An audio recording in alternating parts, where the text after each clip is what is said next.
Hello all. Today we are going to start a new session with a new topic, brand new topic, sexual reproduction, flowering plants. Uh, First of all, welcome back all. Uh, After a long time, we are taking a new session of biology. Earlier, we have finished the first chapter of biology, that is sexual reproduction and sexual reproductions in organism. Okay, तो ये जो sexual reproduction in flowering plants वाला जो topic है, इसको हमने थोड़ा सा इसका इंट्रोडक्शन डिस्कस किया था हमारे लास्ट वीडियो में.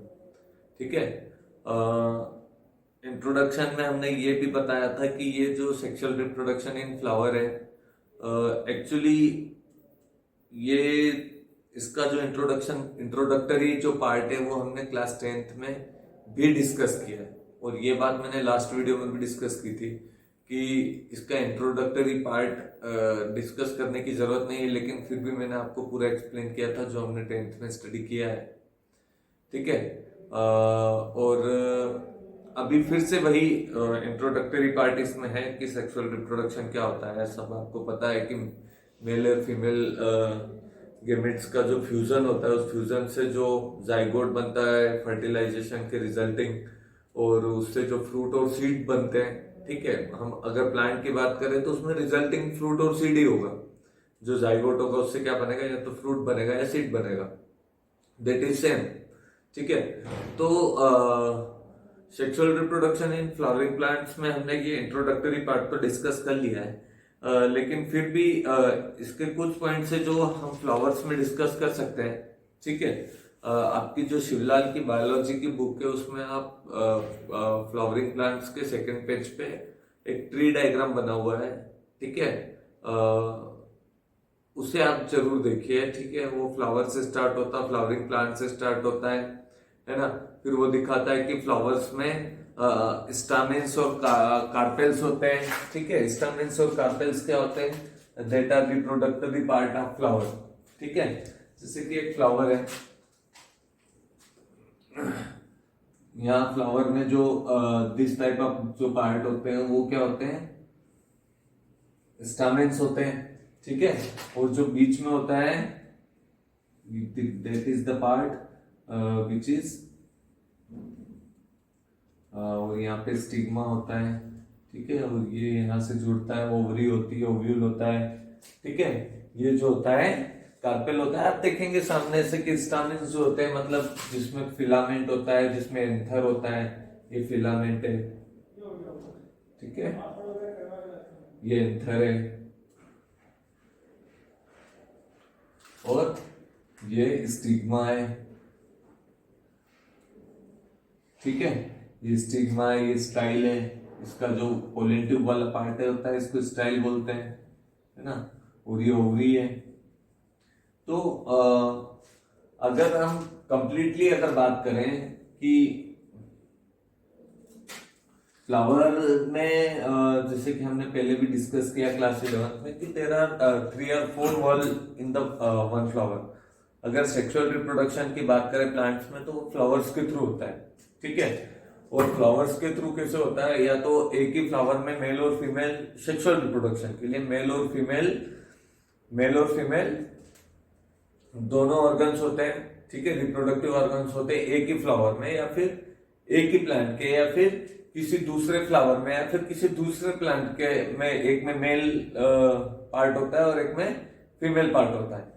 ठीक है, कभी कभी किसी फ्लावर में दोनों चीजें सेम फ्लावर में होती है. जैसे कि हम चाइना रोज की बात करें, गुड़हल जिसको हम बोलते हैं, उसमें दोनों मेल और फीमेल पार्ट एक ही फ्लावर में होते हैं और एक ही प्लांट के फ्लावर में होते हैं. ठीक है, ये अलग अलग भी हो सकते हैं, एक ही प्लांट के अलग अलग फ्लावर्स में भी हो सकता है, या फिर दो अलग अलग प्लांट्स के अलग अलग फ्लावर्स में एक मेल रिप्रोडक्टिव पार्ट होता है और एक में फीमेल रिप्रोडक्टिव पार्ट होता है.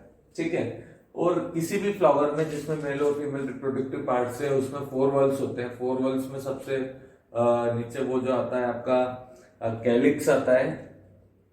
ठीक है, the collection of sepals is called calyx, सबसे नीचे क्या आता है, कैलिक्स आता है। ठीक है, जो आप देखेंगे किसी फ्लावर में जो नीचे की साइड में जो ग्रीन ग्रीन लीव्स होती है उसको हम कैलिक्स बोलते हैं, है ना। और कैलिक्स में जो, कैलिक्स की एक पत्ती को हम बोलेंगे सेपल्स। क्या बोलेंगे, जैसे कैलिक्स है ये वाला और ये वाला पार्ट है, ठीक है, ये दोनों मिलके कैलिक्स होते हैं, कैलिक्स।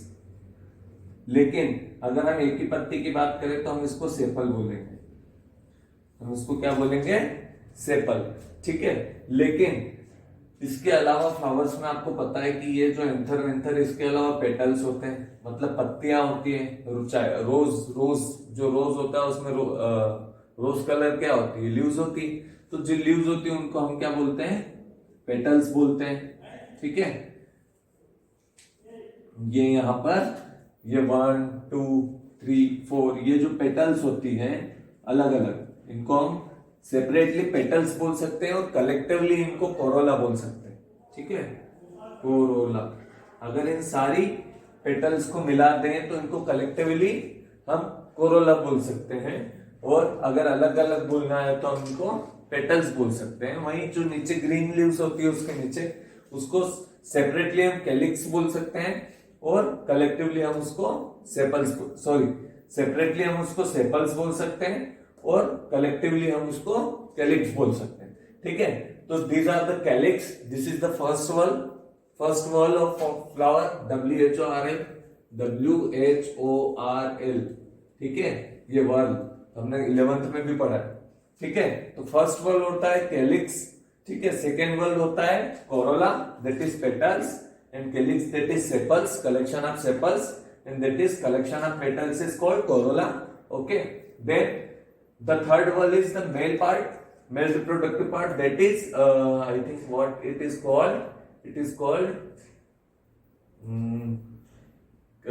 calyx हो गया, corolla हो गया, carpel, stamen, sorry, these anther, filament and pollen sac. ठीक है, these all the things collectively called stamen. What it is called? stamen. फिर से बोल रहा हूं कि anther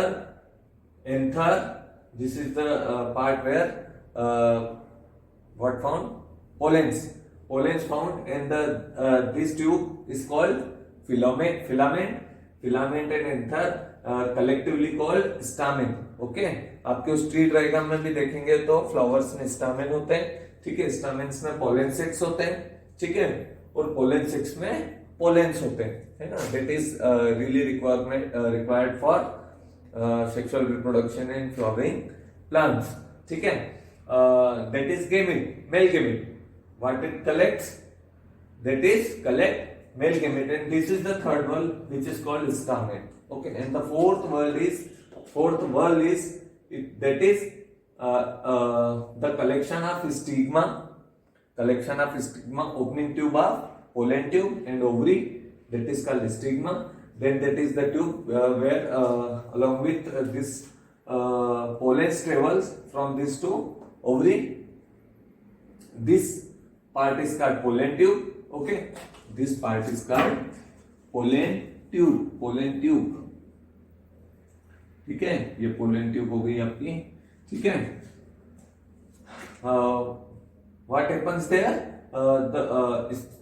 from the stigma pollens enter from this opening and then travelling along with this that is called pollen tube and enter into the ovary where they will fertilize with ovules.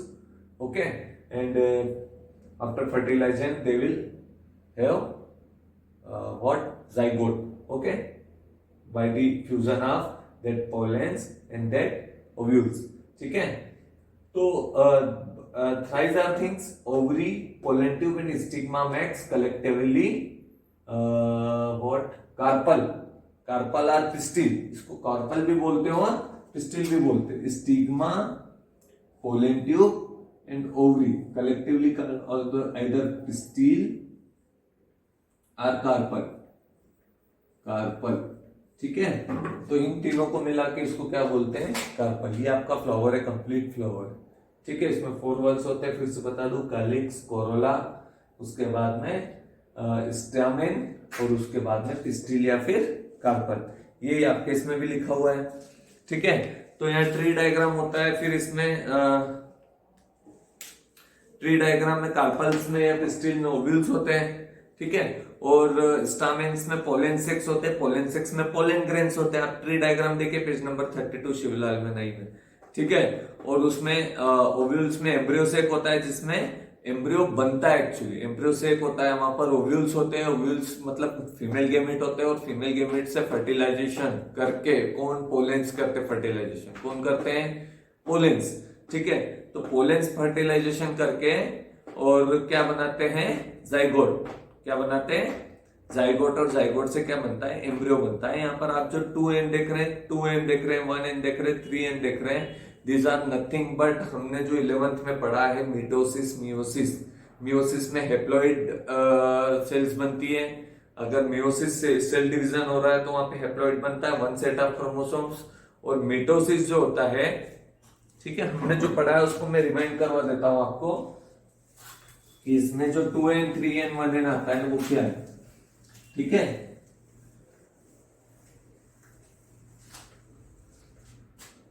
जिससे 1n है, 1n that is 1 set of chromosome,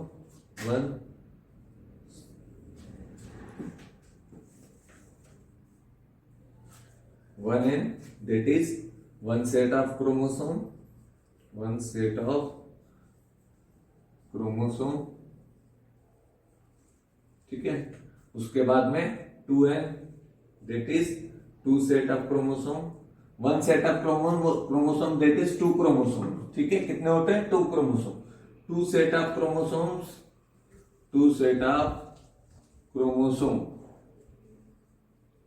chromosome that is 4 chromosome। ठीक है, 4 chromosomes, and 3n that is 3 set of chromosomes, है ना, 3 set of chromosomes। ठीक है, that is 6 chromosomes। अब यहाँ पे ये जो क्रोमोसोम्स है इनको हम हेप्लॉइड बोल सकते हैं, हेप्लॉइड, है ना। उसके बाद में 2n को हम क्या बोलते हैं, डिप्लॉइड बोलते, क्या बोलते हैं मैं तो भूल गया, आई फॉरगॉट। ये ट्रिप्लॉइड होता है, 3n क्या होता है, ट्रिप्लॉइड। ठीक है, और ये जो होता है ये मिटोसिस सेल डिवीजन में होता है, मिटोसिस। ठीक है,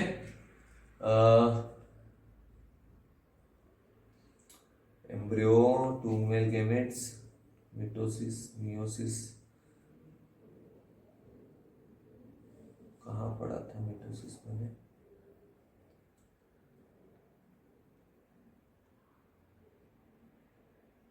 ठीक है कोई बात नहीं।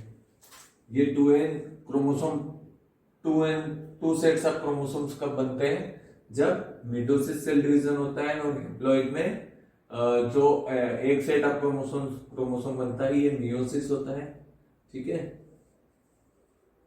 स्पेलिंग MEIOSIS, ठीक है। तो जहां पे मियोसिस सेल डिवीजन होता है वो हेप्लॉइड होता है। ठीक है, और ये मिटोसिस सेल डिवीजन होता है जिसमें 2 सेट्स ऑफ क्रोमोसोम्स बनते हैं, है ना। ये 2 सेट्स ऑफ क्रोमोसोम मतलब 4 क्रोमोसोम्स, और ट्रिप्लॉइड में 3n, 3 set of chromosome that is 6 chromosomes. ठीक है, ये याद रखना, मैंने आपके रिमाइंडर के लिए कर दिया है। और ये हेप्लॉइड होता है, ये डिप्लॉइड होता है, डिप्लॉइड। मिटोसिस में क्या होता है, डिप्लॉइड, है ना, डिप्लॉइड। आपके इसमें ट्री डायग्राम जो हम पढ़ रहे हैं अभी, उसमें भी लिखा हुआ है नीचे, haploid that is 1 set of chromosome, diploid that is 2 set of chromosomes, and triploid that is 3 set of chromosomes. ठीक है, तो यहाँ पर 1 set chromosome that is 2 chromosome, यहाँ पर 2 set of chromosome that is 4 chromosomes, and triploid that is 3 set of chromosome that is 6 chromosome. And here it is a meiosis cell division में haploid होता है, हेप्लॉइड होते हैं, chromosomes बनते हैं, और मिटोसिस में डिप्लॉइड्स बनते हैं। ठीक है, तो हम यहाँ तक पहुंच गए। फ्लावर्स के वर्ल्स मैंने आपको बता दिए हैं चारों, ठीक है, ओवरी होती है, ओवरी में ओव्यूल्स होते हैं और ओव्यूल्स ही फीमेल गेमेट्स होते हैं। ठीक है, ये हमने इतना पढ़ लिया है। ठीक है, अब इसके बाद में जो कैलिक्स के नीचे वाले जो डंडी होती है, जैसे फ्लावर रोज की जो डंडी होती है उसको पेडिकल बोलते हैं। फ्लावर स्टार क्या बोलते हैं? पेडिकल। ये सिर्फ ये फ्लावर में हमने नहीं बताया, ये आपका जनरल इंट्रोडक्शन हो गया फ्लावर के साथ में। अब free fertilisation structure and events. Free fertilisation structure and events क्या होता है कि क्या बोल सकते हैं कि फीमेल पार्ट जो है दैट इज कार्पल और पिस्टिल, वहां पर ओव्यूल्स का बनना, और मेल पार्ट जो है दैट इज स्टामेन, जहां पर पोलन ग्रेन्स का बनना, और मेल पार्ट का डेवलप होना और फीमेल पार्ट का डेवलप होना रिप्रोडक्शन के लिए, that is pre fertilisation structure and events. ठीक है, मेल पार्ट में मेल पार्ट्स बनेंगे दैट इज एंथर बनेगा। ठीक है, फिलामेंट बनेगा, और एंथर में फिर पोलन बनेंगे। ठीक है, और फीमेल में ओवरी बनेगी, पोलन ट्यूब बनेगा, स्टिग्मा बनेगा, और फिर उसके अंदर ओवल्स बनेंगे दैट इज फीमेल गेमेट। इनका जो बनना होता है उसको हम बोलते हैं प्री फर्टिलाइजेशन। फर्टिलाइजेशन से पहले के इवेंट्स जो होते हैं। ठीक है, अब यहां पर जो ये बता रहा है कि स्टामेन जो होता है that is माइक्रोस्पोरोफाइल। Stamen that is माइक्रोस्पोरोफाइल जिसको बोल रहे हैं, इसका बनना देखते हैं। तो ईच स्टामेन और माइक्रोस्पोरोफाइल consist of 3 parts, filament, anther and connective, है ना। Filament, anther and connective filament is the long stock of the stamen, है ना। स्टामेन की जो लंबी डंडी होती है उसको हम क्या बोलते हैं? Long stock of the stamen. Anther is spread eight head which is from the tip of filament. Anther जो होता है फिलामेंट के टिप पे होता है, जिसमें पोलन होते हैं। ठीक है, each anther has 2 lobes which are held together by a connective। Her anther में 2 लोब होती है। क्या होती है? हर एंथर में 2 लोब होती है। ठीक है, ये एक फिलामेंट है, इस फिलामेंट में इस तरीके से 2 लोब होती है, एक लोब इधर और एक लोब इधर। अब 2 लोब में 2-2 चेंबर होते हैं। क्या होते हैं? 2-2 चेंबर होते हैं। That are 4 chambers in 1 anther. ठीक है, यहां पर 4 चेंबर्स होते हैं। इसको आगे देखते हैं। Each anther lobe has 2 chamber. Each anther lobe has 2 chambers और theca which are called microsporangia. क्या बोलते हैं इसको? जो चेंबर्स होते हैं इनको क्या बोलते हैं? थीका या माइक्रोस्पोरेंजिया। ये जो चेंबर्स है इनको या तो थीका बोला जाता है, थीका, THECA, थीका, या फिर इनको क्या बोल सकते हैं? Microsporangia, microsporangia. ठीक है, कुछ गलत तो नहीं लिख दिया? माइक्रोस्पोरेंजिया। ठीक है ना। ये जो चेंबर्स हैं इनको बोलते हैं। एक एंथर की 2 लोब होती है, 1 लोब और 2 लोब, और ये कनेक्टिव होता है। दोनों लोब में 2-2 चेंबर होते हैं। ठीक है, ये चेंबर आगे जाके फ्यूज हो जाते हैं। ठीक है, इनमें मिटोसिस या मियोसिस होता है, और फिर इनसे सिंगल लोब बन जाती है। ठीक है, सॉरी, ये जो चेंबर्स है फिर सिंगल चेंबर बन जाती है। ये जो थीका है फ्यूज हो जाते बाद में सेकेंड प्रोसेस में, वो अपन आगे स्टडी करते हैं। या फिर इनको पोलेंसिक्स भी बोला जाता है। क्या बोलते हैं इनको? पोलेंसिक, थीका, माइक्रोस्पोरेंजिया या फिर पोलेंसिक। ठीक है, अब उसके बाद में मैच्योरिटी, जब ये यहां पर दोनों माइक्रोस्पोरेंजिया मैच्योर हो जाते हैं। ठीक है, ये माइक्रोस्पोरेंजिया के बनने के प्रोसेस के बाद में जब रिप्रोडक्शन के लिए रेडी होना है, जब मतलब पोलेंस को बनाना है, प्रोडक्शन ऑफ पोलेंस स्टार्ट करना है, तो प्रोडक्शन ऑफ पोलेंस स्टार्ट करने के लिए क्या वो मेच्योर हो गए। ठीक है, तो मेच्योर हो गए तब क्या होता है कि ये फ्यूज हो जाते हैं, है ना। 2 चेंबर जो हो जाते हैं फ्यूज हो जाते हैं। ठीक है, और क्या बना लेते हैं? सिंगल चेंबर जब बन जाता है तो इसको थिकस बोलते हैं। क्या बोलते हैं? थिकस। मान लो ये दोनों लोग फ्यूज हो गई, तो फ्यूज होके क्या बना लेती है? थिकस। ऐसा ये ऐसे फ्यूज हो जाती है ये, और ये बनाती थिकस। क्या बनाती है? थिकस। ठीक है,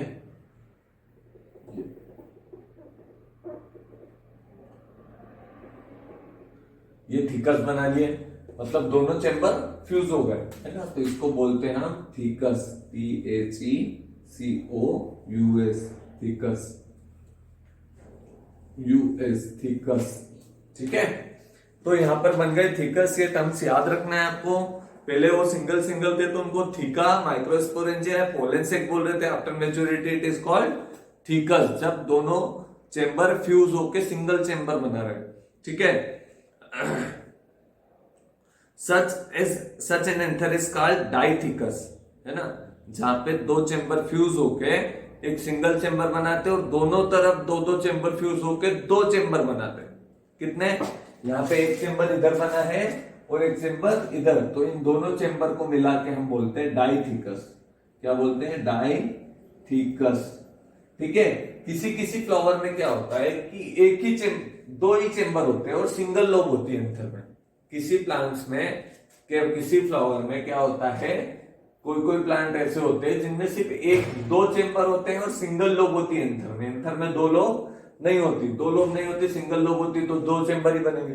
दो चेंबर फ्यूज होंगे तो एक ही थिकस बनेगा। एक ही थिकस बनेगा तो उसको डाइथिकस नहीं बोलेंगे। डाइथिकस कब होगा? जब चार चेंबर होंगे, चार चेंबर फ्यूज होके दो डाइथिकस, मतलब थिकस, दो थिकस बनाएंगे तो उसको डाइथिकस बोलेंगे। और जहां पे अगर दो ही चेंबर है और दो चेंबर फ्यूज होके सिर्फ एक ही थिकस बना रहे हैं तो उसको हम बोलते हैं मोनोथिकस। उसको हम क्या बोलते हैं? मोनोथिकस। ठीक है, ये मोनोथिकस होता है। दिख तो रहा है ना? ठीक है। In this case, there is only one lobe in the anther having two microsporangia. ठीक है, उसमें कितने माइक्रोस्पोरेंजिया होते हैं? दो, which one maturity fused to form a chamber or थिकस, जिसमें सिर्फ फिर एक ही चेंबर बनता है, उसको हम मोनोथिकस बोलते हैं। अब development of microsporangium that is pollen grains, इनका डेवलपमेंट कैसे होता है? तो in the transfer section, development of microsporangium के ऊपर डायग्राम बने हुए हैं। ए डायग्राम है, बी डायग्राम है और सी डायग्राम है। ठीक है, तो बी और सी दो डायग्राम में आप देखोगे, ठीक है, तो जो एंथर है उसको ऐसे टीएस किया हुआ है, ट्रांसफर सेक्शन में कट किया हुआ है। उसका सेक्शन कैसे किया है? ट्रांसवर्स। ठीक है, ऐसे करेंगे तो लॉन्गिट्यूडनल हो जाएगा, लेकिन ऐसे करेंगे तो टीएस। तो आप उसकी टीएस देखिए बी सी डी में। ठीक है, अगर उसको एंथर को ए में जैसा वो दिख रहा है ऐसा, ऐसे काट देते हैं हम, तो वो होता लॉन्गिट्यूडनल या एलएस। और जब हम उसको बीच में से ऐसे काटते हैं तो वो होता है टीएस। तो टीएस में आपने बी वाले में देख रहे हैं तो दो दो चेंबर दिख रहे हैं, फिर दो दो चेंबर फ्यूज होके जैसा मैंने थिकस बनाया वैसा बताते हैं। ठीक है, तो इन द ट्रांसफर सेक्शन ऐसे कटा हुआ जब होता है एंथर, तो उसको देखते हैं तो मास ऑफ मेरिस्टेमेटिक सेल्स दिखती है। मतलब मेरिस्टेमेटिक सेल्स बहुत सारी बनती है वहां पे। मेरिस्टेमेटिक सेल क्लास 9 से पढ़ते आ रहे। टिप ऑफ द जो टिश्यू होते हैं, जो टिप पर होते हैं, जिनमें लिविंग सेल्स होता है, जिनमें क्या होता है, जिनसे नई नई सेल्स बनती है फिर से, है ना। डेड सेल्स नहीं होती, लिविंग सेल्स होती है। That is called meristematic tissues. ठीक है, तो मेरिस्टेमेटिक टिश्यूज का बंच होता है, मास होता है, which is surrounded bye epidermis. Epidermis क्या मतलब? बाहरी आवरण, है ना, आउटर क्लास। ठीक है, तो यहाँ पर आउटर लेयर जो बनाता है उसको हम क्या बोलते हैं? एपिडर्मिस। हमारी स्किन, ये सबसे बाहर की जो स्किन है, आउटर स्किन, स्किन की बहुत सारी लेयर्स होती है। ठीक है, तो सबसे आउटर लेयर जो है उसको हम क्या बोलते हैं? एपिडर्मिस। अंदर से भी जो सबसे ऊपर की साइड है बाहर, जिसको हम टच कर सकते हैं, दैट इज एपिडर्मिस। ठीक है, तो वो क्या बनाती है? Which is surrounded by an epidermis. It appears oval in shape, है ना। वो मेरिस्टेमेटिक टिश्यू का जो मास है वो कैसा रहता है? Oval shape. That is just like a shape of egg. Later on it is differentiated into four lobes. ठीक है। A procambial strand is develop on the centre of connective in each lobe, one or more hypodermal cells become distinguished from the surrounded cells by their large size and dense cytoplasm. बहुत सारा cytoplasm होता है उन cells में, this cells are called archesporium, है ना, जहां पे बहुत ज्यादा साइटोप्लाज्म होता है, दैट इज कॉल्ड आर्कियोस्पोरियम या आर्की स्पोरियम होता है, और आर्की स्पोरियल सेल्स भी बोलते हैं। Each archesporial cells divide into outer primary part parietal cell and inner primary sporangial cell. ठीक है। अब इसमें हम सीधे ये बहुत सारी सेल्स बनती है जिसमें स्पोरेंजियस बनते हैं, इसको सीधा हम कनेक्टिवली करते हैं, टेपेटम से पढ़ते हैं, है ना। ये बहुत सारी सेल्स बनती है तो डिटेल में हम नहीं पढ़ पाएंगे, तो हम सीधे चलते हैं जो बनती है सेल्स एपिडर्मिस में। ठीक है। प्राइमरी पेरिएटल सेल्स होती है, it divides many times bye periclinal and anticlinal division and usually forms 4 layers: epidermis, endothelium, middle layer and tapetum। ठीक है। अब हम यहाँ पे सीधे आते हैं टेपेटम पे। It is the most inner most layer. क्या होती है ये? तो इनर मोस्ट लेयर, सबसे अंदर वाली। ठीक है। एपिडर्मिस सबसे बाहर वाली मैंने बोला था, उसके बीच में एंडोथीसियम आ गई और मिडिल लेयर आ गई जो बीच में होती है। उसके बाद में क्या आता है? टेपेटियम। तो टेपेटम क्या होता है? ये सबसे अंदर वाली लेयर है जिसको हम टच नहीं कर सकते, इस स्किन के सबसे अंदर वाली, है ना, जो बोन्स के ऊपर होती है, मसल्स के ऊपर होती है। It is the inner most layer and situated just beneath the middle layer, जो मिडिल लेयर के नीचे होती है। सबसे ऊपर वाली एपिडर्मिस हमारी ऐसे फ्लावर में भी होती है, फ्लावर के मतलब पोलन ग्रेन्स में सबसे ऊपर वाली एपिडर्मिस, उसके नीचे एंडोथीसियम, और एंडोथीसियम के बाद में मिडिल, और मिडिल के बाद में टेपेटम। ठीक है। तो ये 10 cells of tapetum are wedge shaped and diploid.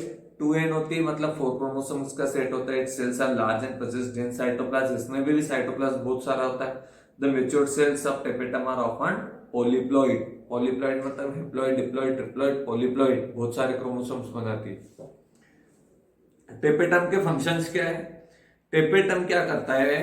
जो सबसे अंदर वाली लेयर होती है, to provide nutrition to pollen grains, ये पोलन ग्रेन्स को न्यूट्रिशन प्रोवाइड करता है जो इसके अंदर होता है। ठीक है। And to form exine of pollen grains, और पोलन ग्रेन्स का बाहरी आवरण बनाती है ना, आउटर स्कल्टन, एक्साइन। ठीक है। On the basis of the nature of tapetal cell during sporogenesis, 2 type of tapetum are found. एक तो होता है ग्लैंडुलर और दूसरा होता है अमीबॉइड। इसको बस इतना ही पढ़ेंगे और आगे चलेंगे। ठीक है।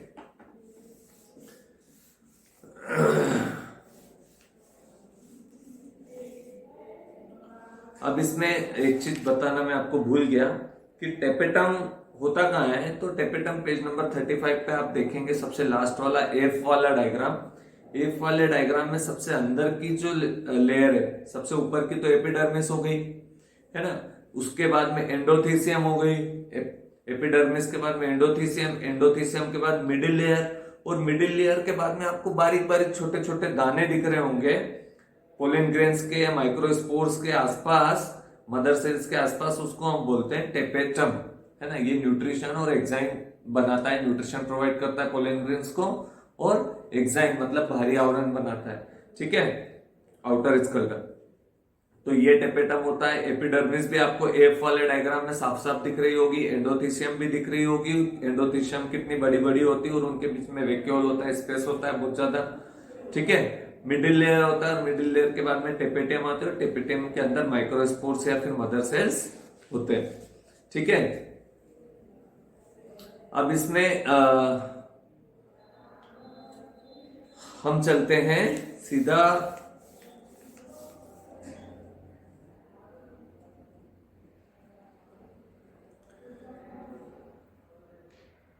यहां पर पोलन ग्रेन्स जो होते हैं उनके बहुत सारे स्ट्रक्चर्स होते हैं। ठीक है। स्ट्रक्चर्स मतलब किस टाइप से होते हैं, किसमें पोलन ग्रेन सिंगल टाइप से होता है, डबल टाइप से होता है, ट्रिपल टाइप से होता है ना, और उनके बीच में वॉल्स होती है कि नहीं होती है, ये सारे स्ट्रक्चर दिए। टेट्राहेड्रल टेट्राड है, आइसोबाइलेटरल टेट्राड है, लीनियर टेट्राड है, टी शेप टेट्राड है ना। इनके अंदर क्या होता है? पोलन ग्रेन्स होते हैं इन चेम्बर्स में। ये कुछ चेम्बर्स बने होते हैं, और वो पोलन ग्रेन्स इसमें कैसे डिस्ट्रीब्यूटेड रहते हैं, ये इनके स्ट्रक्चर है। ठीक है। लीनियर होगा तो लाइन होगी, लाइन में बीच बीच में पोलेंस होंगे, ठीक है। टी शेप्ड होगा तो ऐसा होगा और ऐसा होगा, इसमें यहाँ पे पोलेंस होंगे, यहाँ पे पोलेंस होंगे, यहाँ पे पोलेंस होंगे, इस टाइप से इधर और इधर। तो डेक्यू से टेट्राड होंगे, है ना, ये सारे स्ट्रक्चर्स हैं, ठीक है। तो उसके बाद में जिसमें पोलेंस बन जाते हैं, ये पूरा स्ट्रक्चर है जिसमें क्या बनते हैं, पोलेन ग्रेन्स, ठीक है। यहाँ पर पोलेन ग्रेन का डेवलपमेंट हो जाता है जिसको हम माइक्रोस्पोरेंजियस बोलते हैं। और फिर क्या होता है कि माइक्रोस्पोरेंजियस जब बन जाते हैं, ठीक है, स्पोरेंजियस बनने के बाद में जैसे कि ये प्राइमरी स्पोरेंजियस सेल्स में the development of microspore is called microsporogenesis. The primary sporogenous cells undergo several mitotic division, जिसमें क्या होता है, मिटोटिक डिवीजन होता है टू प्रोड्यूस माइक्रोस्पोर और पोलेन मदर सेल्स, है ना, जो इससे पहले वाले पेज पे है, डायग्राम भी बना हुआ है। द माइक्रोस्पोर और pollen mother cells are initially polygonal, जिसमें पॉलीगोनल मतलब जिसके बहुत सारे कोने होते हैं, and among themselves the anther increases size and sporangium also enlarges. The microspores mother cells begin to lose and become spherical. फिर वो मदर सेल्स खत्म होती है और वो स्पेरिकल बनती जाती है। Although all the microspores mother cells are capable of forming microspore और pollen grain, सभी मदर सेल से फिर क्या बनते हैं, पोलेन ग्रेन बन जाते हैं, ठीक है। यहाँ पर पोलेन ग्रेन बन गए हैं, फिर उनके कैसे स्ट्रक्चर्स बनते हैं, टेट्राहेड बनते हैं, आइसोबाइलेटरल बनते हैं, लीनियर बनते हैं, टी शेप बनते हैं, ठीक है। जहां पे पोलेन ग्रेन होते हैं वो स्ट्रक्चर बताया जा रहा है। ये माइक्रोस्पोर पोलेन ग्रेन पर generally some of the cells degenerate and provide nourishment to the microspores. जैसे कि सारे मदर सेल्स जो होते हैं वो पोलेन ग्रेन बना सकते हैं, लेकिन कुछ पोलेन ग्रेन, कुछ मदर सेल्स जो होती है वो क्या करती है, जिनसे पोलेन ग्रेन्स निकलते हैं एक्चुअली, वो मदर सेल्स अपने आप को डिजेनरेट कर देती है दूसरे पोलेंस को नरिश करने के लिए, है ना। पोलेंस को नरिशमेंट रिक्वायर्ड होता है, तो दूसरे पोलेंस को नरिश करने के लिए कुछ मदर सेल्स क्या होती है, डिजेनरेट करती है, इसको अंडरलाइन कर लेना, है ना। खुद को डिजेनरेट करती है ताकि दूसरी मदर सेल्स से निकलने वाले पोलेंस को नरिशमेंट मिलता रहे, ठीक है। इस functional microscope microspore mother cells undergoes meiosis, haploid वाला होता है मतलब, एंड फॉर्म्स 4 हैप्लॉइड न्यूक्लियस, जिससे 4 हैप्लॉइड न्यूक्लियस बनते हैं। After the nuclear division the wall formation take place by 2 methods. फिर उनमें क्या बनती है, वॉल्स बनती है, ठीक है। तो फिर यहाँ पे क्या होता है कि ये आपके बन गए माइक्रोस्पोर्स। माइक्रोस्पोर्स बनने के बाद में मतलब pollen grain, microspores that is pollen grains, ठीक है। उसमें होता है डीहिसेंस ऑफ एंथर, मतलब कि एंथर का फूटना, डीजेनरेट होना, टूटना। एंथर टूटता है तो उसको हम क्या बोलते हैं, डीहिसेंस, ठीक है। तो एंथर जब टूटेगा फाइनली, ठीक है, किसी भी फ्लावर में जब एंथर टूटेगा, ये फ्लावर है आपका, फ्लावर में जब ये एंथर टूटेगा तो इसमें से क्या निकलेंगे, पोलेन ग्रेन्स, और कहा जाएंगे, फ्लावर के फीमेल पार्ट में, ठीक है। तो फ्लावर के फीमेल पार्ट में जाएंगे तो रिप्रोडक्शन होगा, तो डीहिसेंस होगा, मतलब कि ये जो एंथर है ये डिजेनरेट होगा, एंथर डिजेनरेट होगा और उससे क्या निकलेंगे, पोलेंस, ठीक है। पोलेंस निकल के कहा जाएंगे, स्टिग्मा पे, ठीक है। तो ये डीसेंस ऑफ एंथर होता है। और उसके बाद में आता है, अब वो किस किस टाइप से होता है, in this type of dehiscence the lobes of anther longitudinal होता है, ट्रांसवर्स होता है और पोरस होता है। इसका डायग्राम आप देख लीजिए, ठीक है। पेज नंबर 38 पर जो डायग्राम है उसमें डीसेंस के टाइप्स बताए हैं। डीसेंस के टाइप में सबसे पहले लॉन्गिट्यूडनल है, ऐसे फूटता है और उसमें वॉल जैसा दोनों लोब्स में लॉन्गिट्यूडनल डीसेंस होता है, डिजेनरेशन होता है और उससे पोलेंस निकल जाते हैं। ट्रांसवर्स में बीच में लाइन खींचती हुई दिख रही है आपको, टीएस में ऐसे लाइन खींची हुई दिख रही है, डायग्राम देखिए आप 2.10, ठीक है। और जो सी वाला होता है पोरस, उसमें दोनों लोब्स कॉमन हो जाती है और ऊपर एक पोर निकलता है और दोनों लोब से पोलेंस निकलने लगते हैं। और उसके बाद में जो हिंग्ड वॉल होता है उसमें एक वॉल जैसा ऐसे पत्ती निकल जाती है और उसमें से पोलेंस निकलते हैं और पत्ती वॉल को बंद कर देती है। That is this type of dehiscence is also there, ठीक है। और उसके बाद में माइक्रोस्पोर और पोलेन ग्रेन्स का स्ट्रक्चर इसमें दिया है। माइक्रोस्पोर या पोलेन ग्रेन हैप्लॉइड होता है, यूनिन्यूक्लिएट होता है, एक ही न्यूक्लियस होता है, ठीक है। क्या होता है, यूनिन्यूक्लिएट होता है। Pollen grain, microspores, haploid, uninucleate and unicellular. इसके पास वाला डायग्राम देखिए आप 2.11। A pollen grain on the other hand is a developing male gametophyte. Microspore mature, इसमें क्या बनता है? पोलन ग्रेन गेमिट है। कौन सा? मेल गेमेटोफाइट है, ठीक है।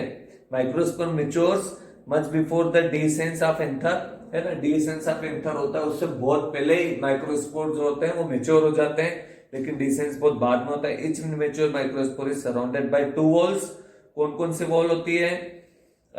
Inner wall is called intine and outer wall is exine, ठीक है। ये ऐसा स्ट्रक्चर दिया है, उसमें बाहर बहुत सारे ऐसे ऐसे दिए हुए हैं, ठीक है। ये इंटाइन और एक्साइन है ना।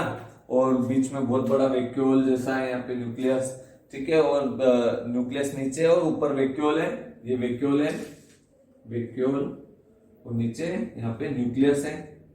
और इस न्यूक्लियस में, ठीक है, the exine on maturation becomes sculpture in various ways, ठीक है, वो टूटता है। The basic outline of the development of microsporangium, इसका टी डायग्राम आप देख लेना। और इसके बाद में ये आपका माइक्रोस्पोर खत्म हो गया है, ठीक है। Development of male gametophyte in micro gametogenesis, ये आप देख लेना, समझ में आ जाएगा। नहीं आएगा तो मैं एक्सप्लेन करूंगा। इसके बाद में हम लेंगे कार्पल और मेगा स्पोरोफाइल, मतलब कि फीमेल रिप्रोडक्टिव पार्ट कैसे बनता है, ठीक है, वो हम इसके जस्ट बाद वाले वीडियो में ले लेंगे, ठीक है। और थैंक यू। मुझे लगता है आपको समझ में आया होगा, नहीं आया तो इंटीमेट कीजिए और प्लीज वीडियो देखिए। अब हम रेगुलर इसको चलाएंगे। Okay, thank you so much.